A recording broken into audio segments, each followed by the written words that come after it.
we come to you, dear God, this afternoon because we want to do a job that is not easy, a job that is contested from many people inside and outside the church. But as you have told us,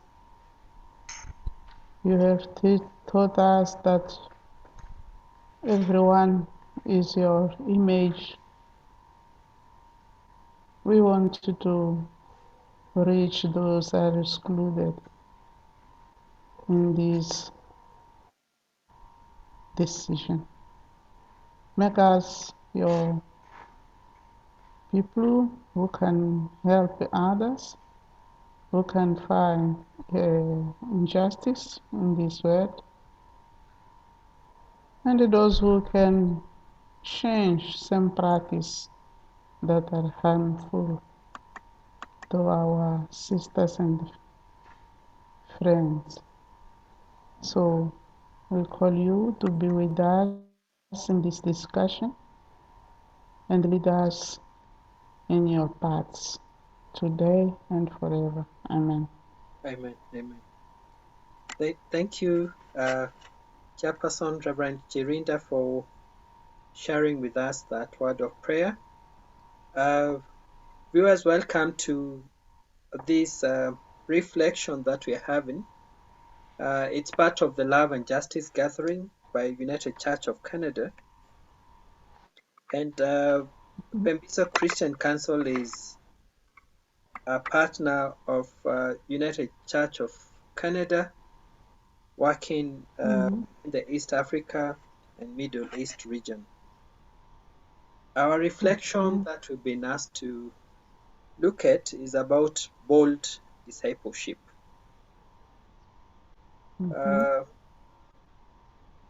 Maybe we can start by just examining what bold discipleship means with a few examples within our context of work and ministry.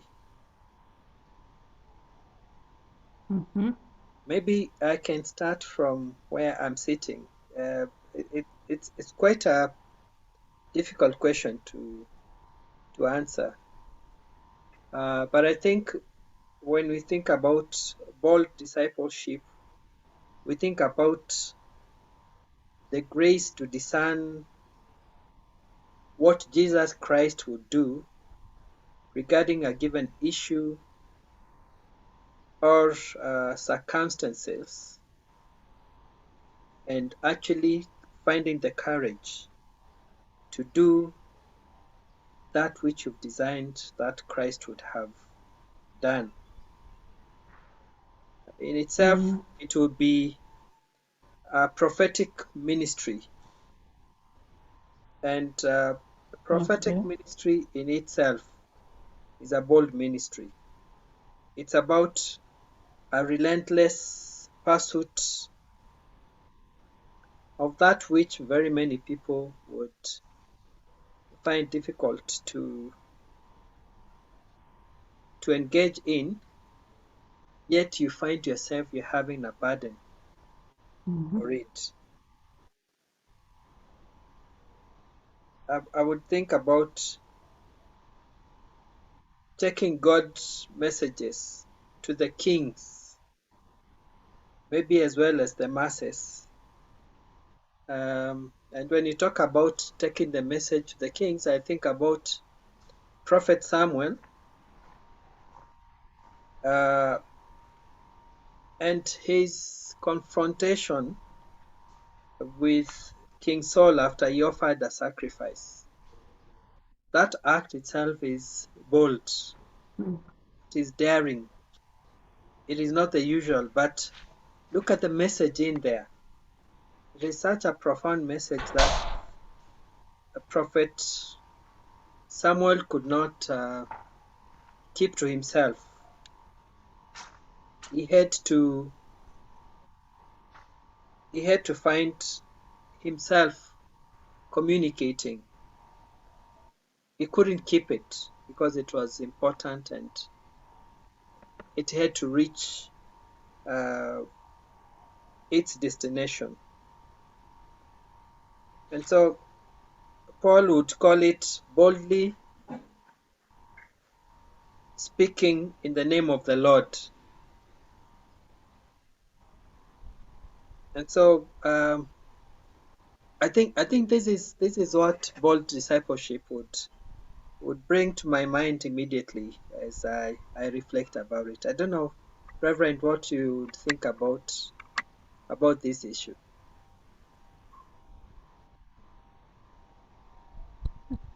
Hmm. This morning, I was also looking to some books I have here, but I did not find exactly the meaning. But as you mentioned, but to add the word bold is always something that is the best. Mm, So um, I was thinking that it means that we have to do the best we can, yes, even in difficult situations, even if we are rejected, even if people don't understand. But those who will understand and accept to work with us will change after uh, some time. They will change when they see that the way we are doing things and the way we are helping people to to feel as image of God, as people who are not rejected, can change the mindset of others, even sure, of the leadership. sure. And this reminds us of the foundation of Pembizo Christian Council. You remember the speech by Archbishop Desmond Tutu at the International Symposium of AACC in 2012, Yeah, where interfaith, yes, I remember. yes, and he brought up the issue of the LGBT, and it was quite earth-shaking in that moment, and also it was quite Yeah, comforting. the conference was freezing. Yes, it froze completely. Mm, I remember. Yes, but also then thinking about such a mission and such a call from somebody who has had such an experience and is able to speak to such a big leadership boldly and reminding them of their prophetic role in in getting the ministry's work going ahead. I think in itself says that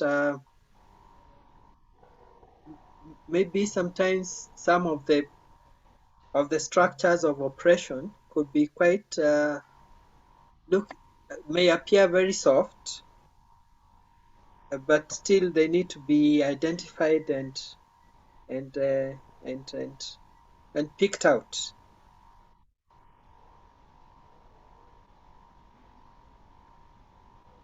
Especially looking at the at that reaction, what would you think about uh, people in the margins if they were within that congregation? They would have really felt intimidated.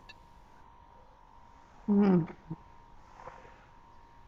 Um, we had the same difficulty when we introduced this issue in the council in Mozambique in 2018. Yes, Um, there were bishops who were silent, but others voiced very badly. But we continue to say that if we are really the church, we have to be to have the courage to not to spell our daughters and the sons from our churches because of the choice or the situation they find them in. So we started the training in 2019 from two sisters, one from Lesotho and the other from South Africa, uh, Reverend Hadadi. mm, So they were for great help because uh, they were calm, they never discussed it, only brought teachings, theological teachings that the, the bishops felt themselves very bad because they were not able to to explain the terms accordingly. uh, And this year we we succeeded to say, okay, we are open as a church mm, to receive these people. But there was something the council hid it from because they searched people to train them in order to introduce these people in the churches. But I did not know. And when I know, I asked, but why are you hiding? Because at the end, everybody will ask me, uh, being the president of the council, even the authority of the country, they will ask me. So what I will say if you do things and they don't tell me. But I came to know that it's because of paying people. These people will be paid. yes, So as a president, I'm not in this group of being paid. But I found that it was not a good a good issue to do because we can't hide things that we are doing because of payment. This is corruption. yeah, sure, So if we begin with corruption, things will not go well. sure. And especially when it comes to an issue that is facing humanity at a level and Mm, scale that the issue of being differently created, and that also brings about the issue of the image of God. The image of God, uh, we cannot try to correct the image of God through corruption. You know, it, mm, it, mm, again, the idea of trying to confine God in areas that are good for us, that fit our narrative, that fit our understanding, that fit what we want to perceive. It's reducing God to to being one of us or even below us, because we want Him to fit within our narrative and our comfort. And it is quite painful that that is happening in relation to a human being somewhere, and that human being, like mm, Bishop Tutu said, Archbishop Tutu said, that, for instance, during the apartheid time, they were suffering because of the skin of their color, which they could not do anything about. mm, So you are mm, being corrupted to keep that person under oppression and for them to live a life of, uh, of suffering. It really questions our humanity.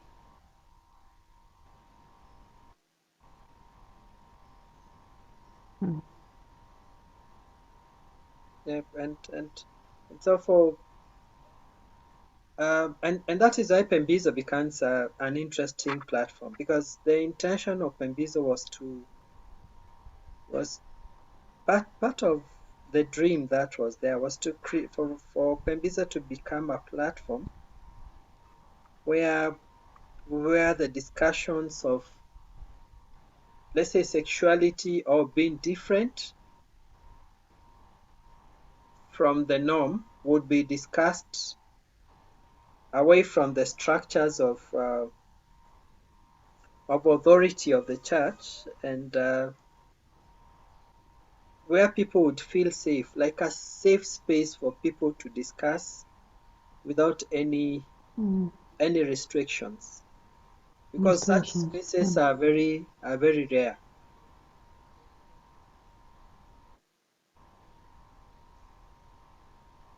Mm, Because after the Archbishop Tutu spoke to us at the symposium, I approached a senior authority within the ecumenical movement, and he was a bit dismissive. He said the Archbishop is old, and the Archbishop has mm, attained the greatest uh, stature possible within the hierarchy of the church, and he can get away with anything he says. And mm, that just told me that then the people who are not within such an hierarchy, they are not free to speak. And that was part of the discussion that we had. How do we come up with a safe space for people to feel free to just speak and confront those issues? We did not even think about them implementing anything. Just speaking for the matter of speaking, just having conversations, just meeting LGBTI people and having a one-on-one with them, because some of them might not think that they exist, yet they are there. So mm, just having that forum in itself, uh, and I believe you are a part of the very initial one that we had uh, with some young LGBTI people who are refugees, and some of them who are Kenyans, and they were quite shocked that clergy was willing to listen, but two, also they felt that we did not understand their language and what they got through and their expressions. So there was a lot of disconnect. But I think gradually we have learned a lot, and gradually they have also learned a lot from our side. And that is the beauty of the conversation that we are looking at. mm.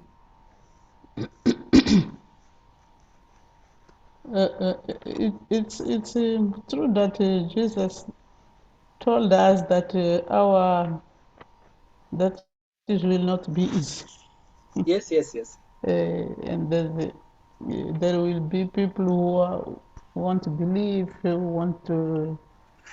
will not want to hear what we are saying, but we have to persevere. So perseverance is all we can do. Yes, yes. So great, and thank you so much for that. Now, I don't know, within the bold discipleship ministry, uh, we have been asked to identify the gifts that would uh, make this discipleship possible, as well as reflect on the risks and challenges involved. So The gift that will make you what? the gifts of bold discipleship Mm-hmm.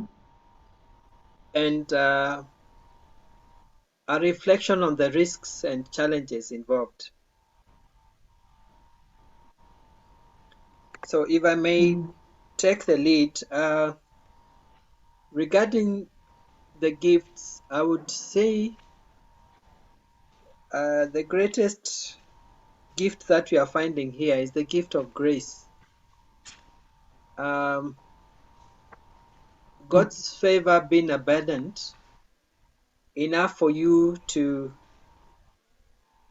have to have the burden of what other people go through, because me and you are not LGBT, we are just allies. And so we it Mm. God's grace comes into play in helping us uh, to be able to put ourselves in the shoes of the people who we are we are advocating for.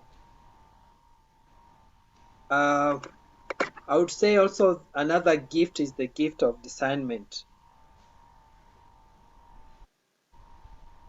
The gift of Mm. being able to discern the deep love that breaks the barrier of prejudice and judgment. Because the line is so thin between uh, being able to love and hate here. And so that discernment that gives you that love to be able to embrace and reach out in itself is, I look at it as a Mm-hmm. gift. But also there is the piety of thought, the ability to question things and interrogate them to understand. Mm. I am looking at that also as another gift that that becomes quite helpful in this ministry, because you just don't take things for what they are. You need to think through, you need to reflect, you need to question some of the things that happen. I mean, and that is what Bishop Tutu was trying to do during that conference, questioning. Confidence. Mm-hmm.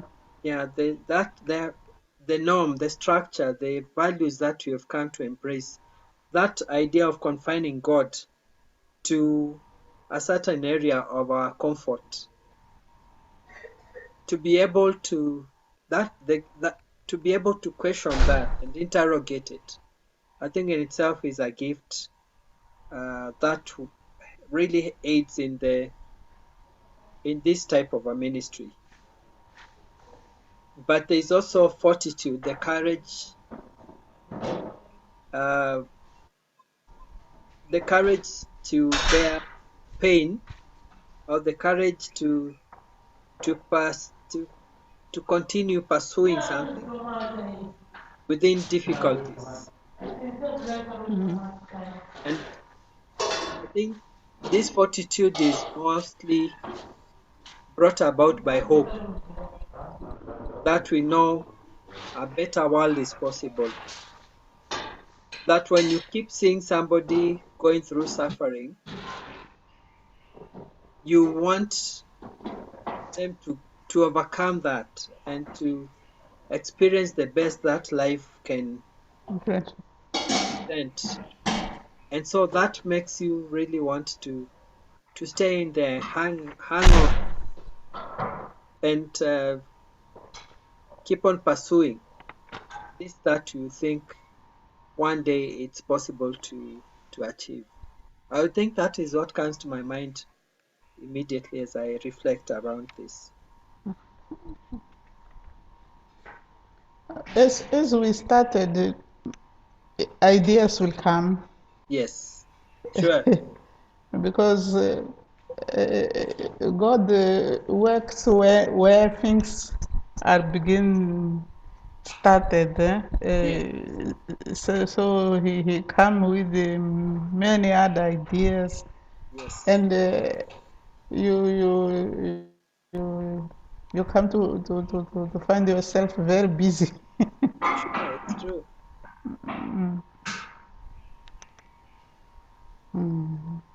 Yeah, so part of the risks that I'm seeing here is that sometimes we risk being labeled. For instance, this ministry of ours has very many labels. We are labeled as people who are promoting homosexuality. Um, you're being accused of selling your fellow Africans to foreigners. They start thinking that you have a lot of money, Mm, and they start talking to you like you are putting people on sale. Uh, that in itself brings about stigma. You like everywhere you walk, you have a mark where somebody is reading you at the back. It's also, or somebody throws a word when you are passing by. It's quite a traumatizing experience. But I always say, if I'm experiencing this and yet I'm an ally, how about the person who really lives it on a daily basis? What do they go through? mm, I try to put myself into their shoes. It's very difficult. And that tells me if, because I believe I couldn't. There's a point, at some point I was like that. My mind wasn't very positive to to LGBTI people until I had an encounter of, about somebody who was very close to me, and that really um, the shock that it came with, it mm, got me to start reflecting and thinking, and then I realized sometimes we judge people because I knew the good side of this person for a very long time. Then suddenly I get to know that they are LGBTI. And then I had this feeling of hate. And I think he saw it on my face. He saw I wasn't comfortable. And he left me at with that. him. Yes. And Mm, he left me at that, and he walked away and traveled. After many, many, many days, I sent him an email. He's When he responded, he just sent me one line. Do you know who you are writing this email to? And put a question mark, and that was it. And then I responded, I said, yes, I know. Then he said, no, I saw disappointment in your eyes when I told you who I am. It means you don't know me. But the beauty is that before that, I'd encountered that experience of Desmond Tutu in 2012, before that email. And I told him, yes, now I know you. I was using the wrong yardsticks to judge you because I know who you are and what you've done. for so many people. This one thing cannot make you, cannot define who you are. And in any case, I have come to understand that that is who you are. So I am not here to change you.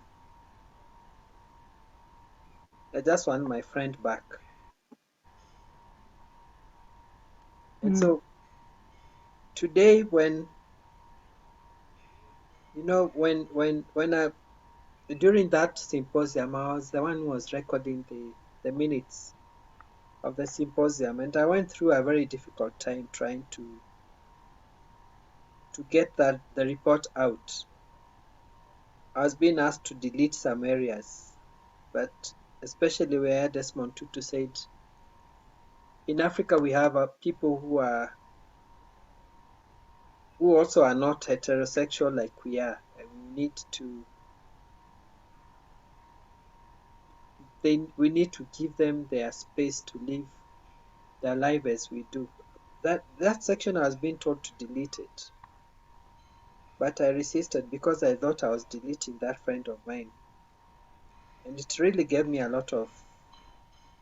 It caused me to reflect a lot, and it was after that I wrote him that email because I felt he was being, deleting that section for me. It started having a different meaning, like I'm deleting him from existence, like he doesn't exist. Yet I know, Mm. even where I was seated at that point, if it wasn't for him, maybe I would not have been there. Yet he's not related to us at all. But he came in when we needed support and paid school fees for us when we didn't have anything. We couldn't. For no reason. For no reason. And I realized he had done that for so many people. For no reason. Mm. And made them become people in society. But here I was, forgetting all the good things he had done, and I was just thinking about his sexuality. And I felt that that was very wrong. And so seeing him trying to be deleted, I found myself wanting to protect him. And that is how my journey started. How many are out there Okay. who are facing the same situation? And here I'm trying, why am I trying to protect this one? Because he did something good that I know. Must a human being do something good for us to protect them? Surely no. Christ did not save us because we did something good. He was just protecting us because he loved Mm. us. Because that's, yes, Yes, that's true. yes. Mm. So I said love should transcend Everything. everything. Mm. Yeah. Thank you for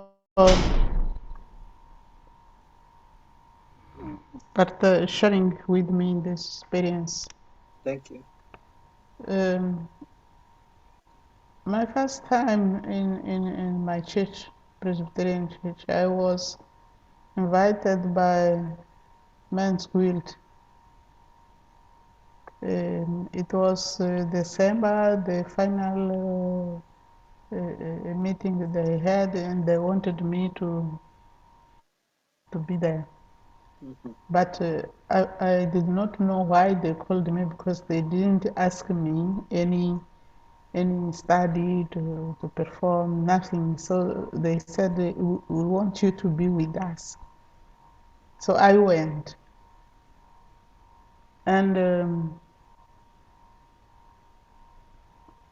they have invited another minister to speak about homosexuality. That man, that minister, came. He read. I don't remember which passage of the Bible, but he was insulting, calling names. I felt very bad, and I raised my hand.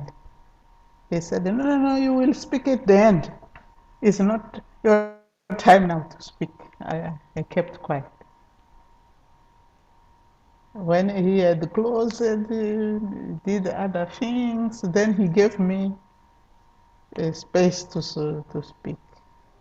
Yes, I said, well, I want to apologize because I will go back to what you were saying before about homosexuality. First of all, the text of Sodom and Gomorrah is not speaking about homosexuality. Mhm. Everybody Oh, went she's in attention. shock. What are you saying? What This does text, we know it. Let us read, please. So the text was read, and I asked, where do you find that this text speaks about homosexuality? This we went to the beginning. Oh, So the section moved to the beginning. What the pastor said, what the text is saying, and the other text he read. yes, yes. I went to correct what he Interrogating. was interrogating, what the passage was saying and what he was saying. And many men raised their hands to support, saying that there are men who are married but they are homosexuals. Yes. For the other hand, Mm, since the colonialism period, we had our leaders were homosexuals, mm, and we learned to to live with them. By the end, that minister confessed that he had colleagues who are homosexual. So why do oh, that's, why are you treating people like this? Hmm. We have to learn to live together because we will die as fool if we don't learn to live together and to worship our God together. yes. So this brought a big change in the church. Wow. Thank you. Mm. Just because of that bold decision of questioning.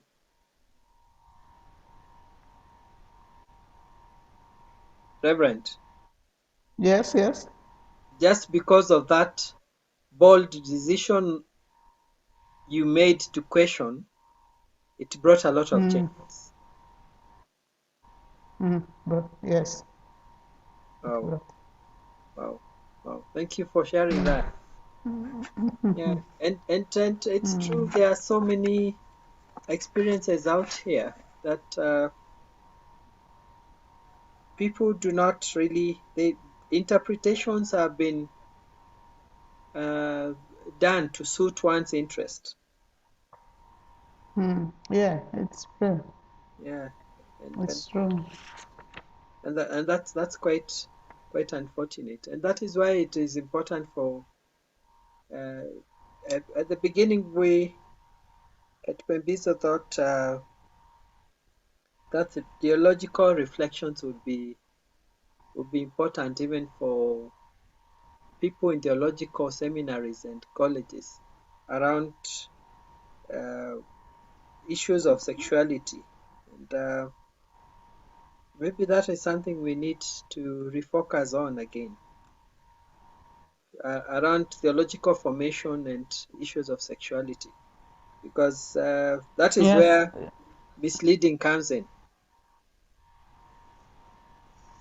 and if we can speak about sexual abuse to to to children, to young people in school age, you find that the church is silent.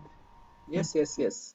Is silent to what is happening because the church does not know how to deal with sexuality. Yes, yes. Very true. Very Mm. true. To a point that where uh, uh, most of the legal and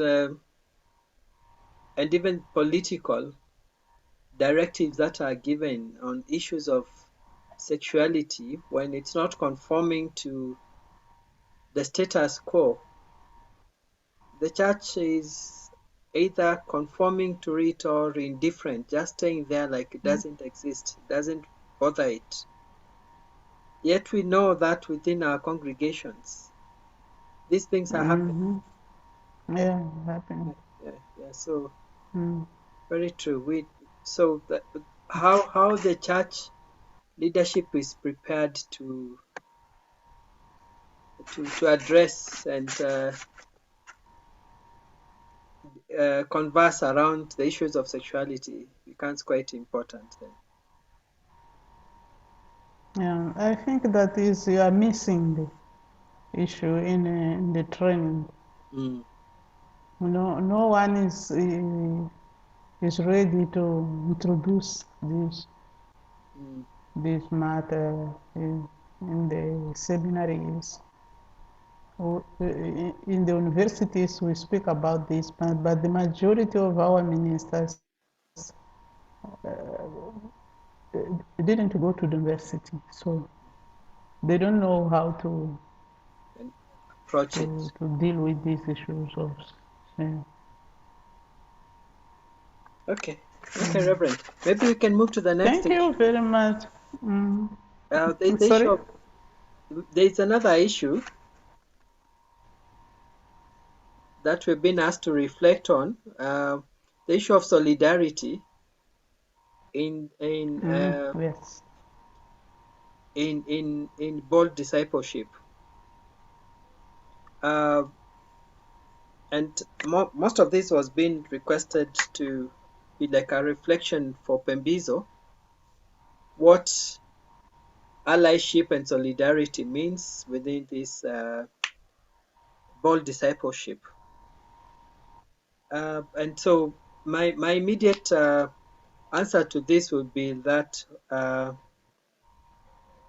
for Pembizo, why we do what we do is because we are just accepting Christ's invitation to partake in his mission of abundant life. Uh, if you recall the story of Lazarus, you know, uh, Jesus could have rolled the stone for himself and called forth Lazarus back to life, but he wanted to involve the multitude in the resurrection, in the whole scenario of resurrection, and so he involved them in rolling out the stone. He invited them to come and partake in that and roll out the stone. And so we think for Pembizo, uh, the solidarity that we are having here, or us being allies, we are not doing anyone a favor. We are not doing LGBT people a favor. We are not doing God a favor, because the mission of Christ will be accomplished with or without our participation. And so we are just responding and accepting the call for all of us to come in and partake in his mission. Uh, I would say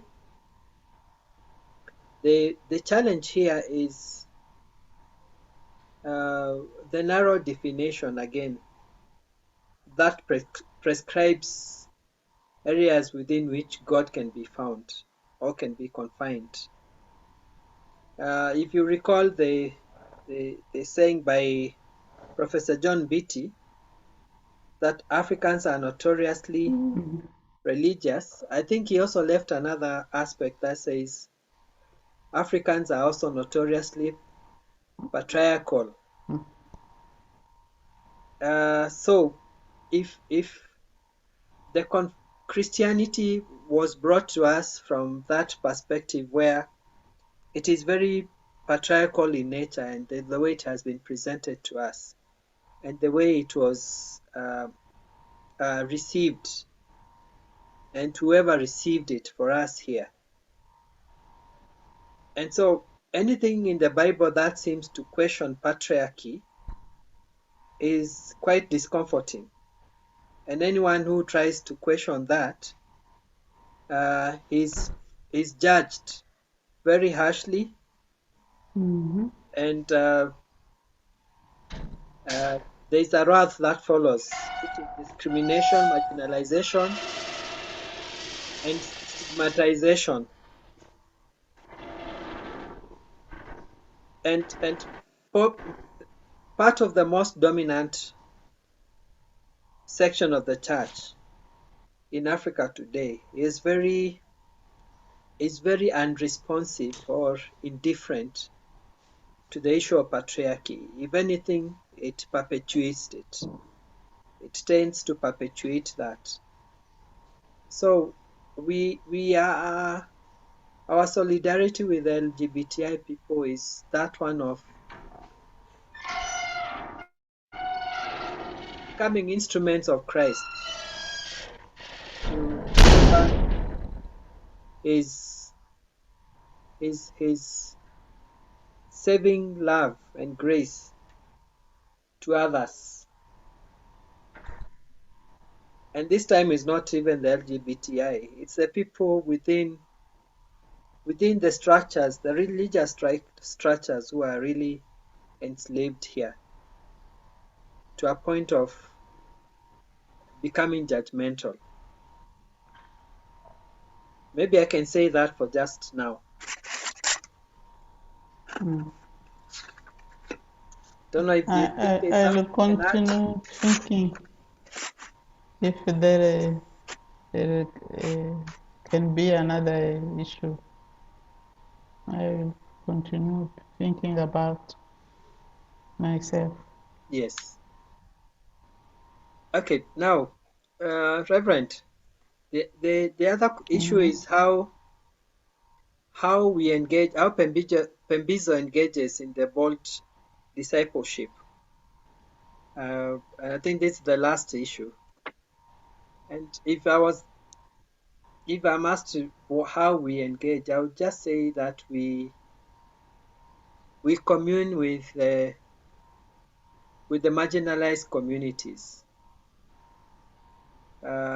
We eat together with them, but importantly, we listen to them, what they have to say. We cry with them, but most importantly, we pray together. And the aspect of praying, I would want to emphasize that because I find it being both sweet, but also a little bit of a dangerous undertaking. Like Setriyomi once said, uh, sweet because you know you're bringing your supplications to God, and God is able to take care of them. All your burdens, you are laying them at the cross, and you know God is going to respond to your cries. Uh, but also, praying becomes dangerous because many times God will, when you bring an issue to God for God to help you through it, he seems to have already found a vessel that has a burden in their heart about that particular issue. mm, So enough times he wants you to be part of the solution that he's going to offer mm, the issue that you bring to God. And that issue of you being part of the solution uh, becomes quite a tricky one, knowing that you praying to God who is going to ask you, are you ready to, can I send you? Can I use you? Can you? And no, many people find that being now quite something. Uh, so we find ourselves in that predicament where we are being told you need to do something for this about this situation that you brought to us. And actually, that was the burden that we had initially when we were reflecting about what can be done about the call by Archbishop Desmond Tutu. And so that is why now the conversations that we usually have around LGBTI people, it's about asking what how the image of God should be perceived and should be embraced within this diversity of sexuality. mm. How is the image of God going to be embraced, identified, embraced, and and promoted among children, among women, among the homeless, among the, the convicts, because regardless of how all these people are presented, they still bear the image of God. Someone would ask, when did Mm. women stop having the image of God? When did LGBTI people stop having the image of God? When when did convicts in prisons stop having the image of God? That we cannot seek their protection, we cannot seek them to be embraced, we cannot seek to have them uh, perceived as part of society that we live in. And it is this prayer and this questioning that made us to finally have a safe house for the homeless LGBT here in Kenya, especially the refugees from Uganda, because we They felt that continue to, refugees from Uganda continue to go to Kenya because yeah. of, mm, Actually, there's a even right now I'm coming from speaking to one of the refugees who has just been. Uh, I think he's traveling to the USA for resettlement on Tuesday, and he's telling me uh, his house where he was living, he was hosting four new. He had just received four new refugees. One of them came with a with the ears slashed out, a young man, and it was slashed out by his uncle, and so he ran away. And he came here, the wound is still there. And so he says he's leaving on Tuesday. He doesn't know who is going to be taking care of them. that is why he had come to see me, to see what we can do for the new arrivals. He's telling me there are quite a number who are, You're right. yeah. And so we find even the safe house that we have does not fully cater for the people who are arriving. So we're just thinking through what to do about that house where I was living in. So tomorrow I need to go and see with him to the landlord and see whether we can raise some money for them to stay there before we look for another way out. Yeah, so the burden is there, and but this is the journey of life. If I remember, Yeah. if I remember in the Old Testament, very many times you would see people hosting strangers who are just on their journey to wherever place. They'll give them a place to Okay. rest for the night, or even water their camels. They are sojourners in life. So we this it doesn't change. We are being called also to do the same thing today.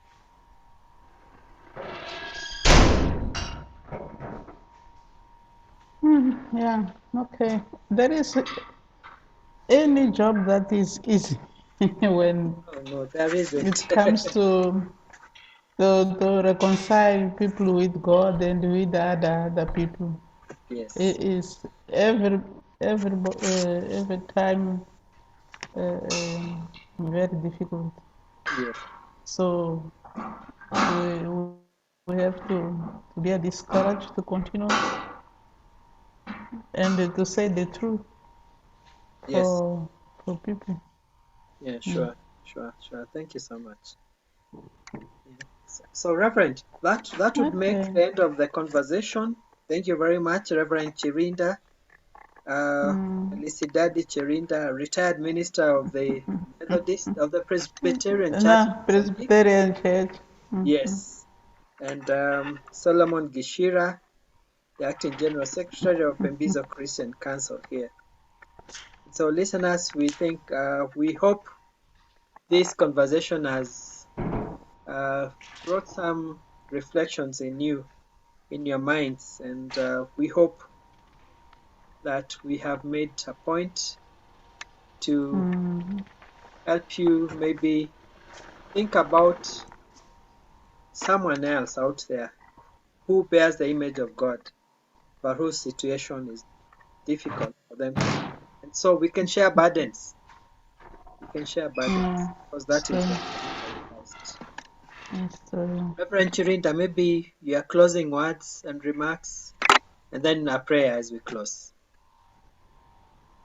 uh, um, thank you for this debriefing because um, I was frightened what I will do, what I can say in Wednesday when we start the meeting. Yes, yes. So the idea was good for me. Thank you very much. Welcome. Okay, okay. Um, I could see that the session will be in the noon Yes, from from Thursday to Sunday. yes. The first one it will be in the morning, no? Yes, in the morning on On the when, third. on Wednesday.